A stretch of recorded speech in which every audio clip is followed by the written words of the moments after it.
Осы ботан айтамын да достар, тек қана инстаграмда сондай деп ойласаңыздар, өмірде де образда жүремін.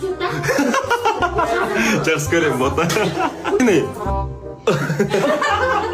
Жоқ, анаң ше. Айс Осеки, мы продолжаем.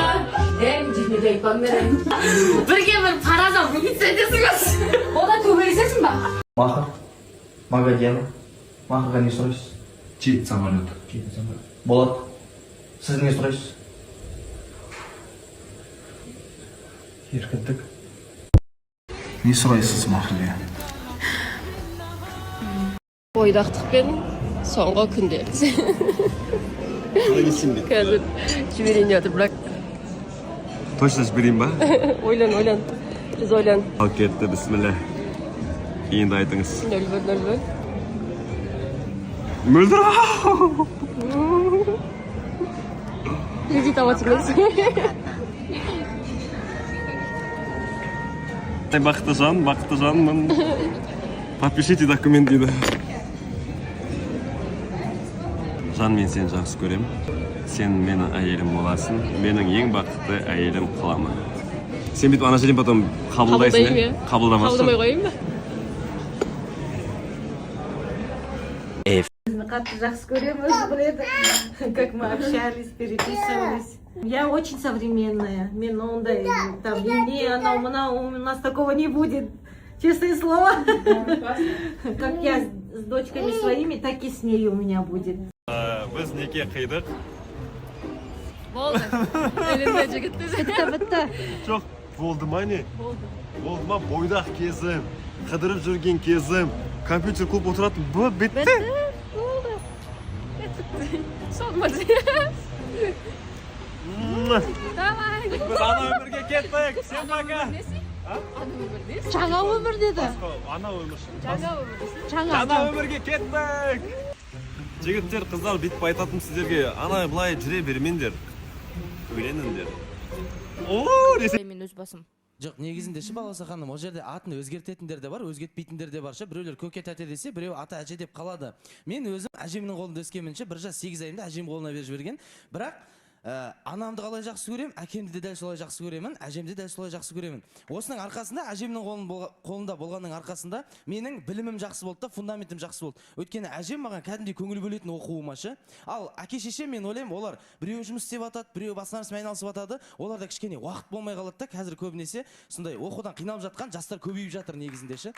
Сол жағын айтамын да, мен әжеңнің атаңның қолында өссең, сен кішкентайыңнан білімің жақсы болады сияқты. Ақмарал, сіздің ойыңызша өзіңіз ата-анаңыздың қасыңызда өскен кезінде біліміңіз нашар болатын ба еді? Жоқ, сіз қисық сұрақ қойып жатсыз қазір ше. Просто ше, егер адам ше, егер мен өзімнің баламды туатын болса, мен ешкімге бермейтін едім. Тіптен бар ғой, біреудің ата-анасына да, өзімнің ата-анама да мен өзімнің баламды бергім келмейді. Неге мен оны қиналып туады екен, еще біреуге беріп жібереді екен?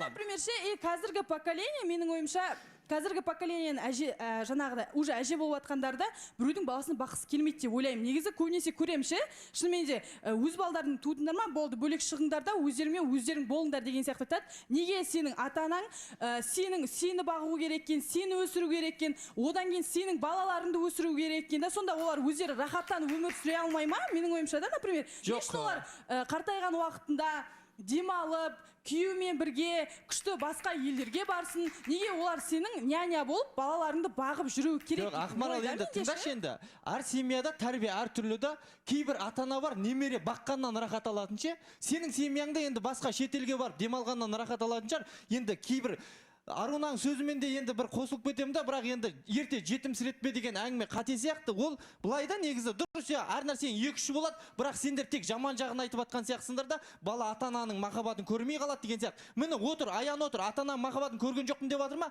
Көрдім деп отыр. Ата-әженің тәрбиесінде өстім деп жатыр. Жаман болған жоқ қой. Сол сияқты да ол ата-ананың ақылдылығына байланысты деп ойлаймын. Балауса ханым, апта сайын барып тұрсың, сен менің баламсың, сен ата-әжең жанында тұрғанымен менің баламсың деп айтып тұратын болса, ешқандай ата-ананың махаббаты білінбей қалады деп ойламаймын. Балауса ханым. Ақеркеге микрофон беріңізші. Ақерке, сіз қалай ойлайсыз? Мысалы, екеуіңіздің ортақ балаларыңыз болды, бұйыртса, болашақта бәрі жақсы болып жатса. Жоқ, негізі мен де Ақмаралдың сөзіне келсем, шынымен де мен бірақ енді мен өз баламды шынымен де біреуге қимаймын беруге, бірақ ойламаймын Нұржан ата-анасы оны андай бір өз баласы сияқты тәрбиелейді деп, енді мен келсем Нұржанға. Жоқ, мына жерде Мына жерде ми ашып кетті. Арбаны да сындырмай, өгізді де өлтірмей. Ми ашып кетті шынымен мына жерде. Бала осаған нақты ата-анаға бересің ба? Бала болып жатса, егер Құдай беріп жатсаң, ата-анаға бересің ба? Әлде бермейсің ба? Тек соған ғана сұрақ, соны жауап берші. Бермеймін. Баласахан. Ақеркеде жеке тұлға, оның да пікірін, ойын ескереміз. Ғалымжан. Қайырлы күн Баласахан, жаңа Нұржанға өте келісем. Негізі ата-апаның қолында өскен бала ешқашан жаман болмайды.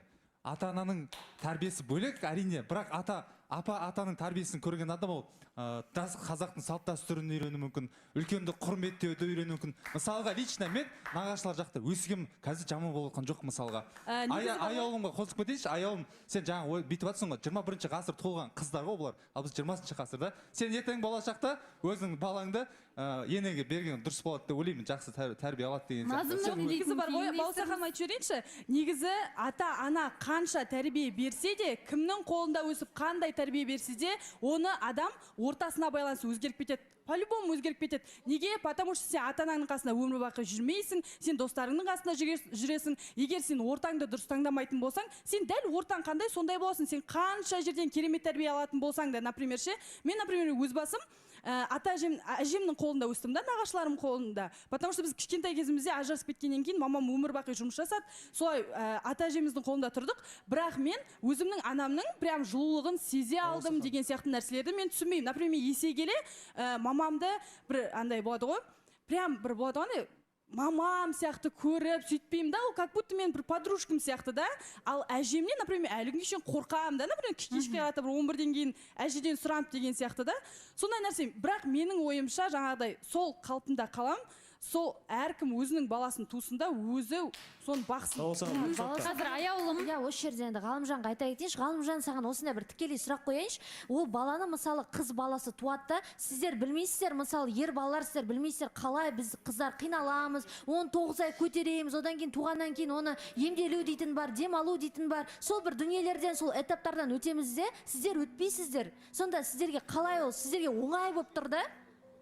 Сендер жассыңдар, жұмыс істеу керек, баланы садикке тапсырып қоясыңдар, ол садикте не істеп жатыр, ертең өскеннен кейін мектепке барады, мектепте не істеп жатыр, ал ата-апа ол постоянно уақытты бөледі, қарайды, сабағын қалай, бәрі дұрыс па, қарның ашып қалды ма, киімін қалай, бүкіл тәрбиені ата-апа бере алуы мүмкін да. Ертеңгі өскеннен кейін болашақта үлкендер құрметтей алады, сыйлай алады, қалай сөйлеу керек, дұрыс сөйлеу. Бірақ мен қыздар, жігіттер айтып жатқан қай қызда жігітте бойдақтар. Ешқайсының балалары жоқ. Бәлкім сол үшінде жоқ баланы беремін, я бермеймін деп айта салу бәлкім оңай шығар. Гаухар ханымда мысалы балалары бар. Сіз айтсаңыз, қалай ойлайсыз? Қатысушылардың ешқайсының балалары жоқ, сондықтан да қазір бұлар ештеңені түсінбейді деп ойлаймын. Болашақта ол өмірлік ситуациялар болады. Мысалы, өмірлік ситуация болады. Кейде болады, және ата енеңе беруіңе мәжбүр боласың кейде. Өйткені сен жұмыс басты боласың да, сондай кезде ана қарауға мәжбүр болады, мысалы, ондай кездер болады. Одан кейін, мысалы, менің неме келетін болса, мен екі қызымды апасы қарап жатыр. Хотя біз оның әкесімен бірге тұрмаймыз, мысалы, сонда да апасы қарап жатыр. Өйткені біздің арамызда жақсы қарым-қатынас бар. Одан кейін балалар кішкентай кезінде мен жұмысқа шығуым керек болды. Мен оларды қарай алмайтын болдым. Одан кейін апасы кішкене сәл ауырыңқырап, балаларға бауыр басып, қимай қалғаны да болды. Сондықтан да мен үлкен кісінің алдын кеспей, жарайды, сіз қараңыз деді. Мен одан ешқандай жамандық көріп отырған жоқпын. Наоборот, менен жақсы қарап отыр шыны керек апасы. Өйткені олар уақытында сабағына барады, уақытында тамағын ішеді, уақытында ұйықтайды, үсті бастары тап-таза. Мен мысалы өзім ойлаймын да, өзім жұмыста жүрсем, мүмкін мен олардың бір тамағын бере алмай қалатын едім, мүмкін мен оларды бір сабақтан кешіктіріп қалатын едім деген сияқты болады ғой. Сондықтан да мен ойлаймын, үлкен кісілер, ата-аналар қараған дұрыс деп ойлаймын. Баласахан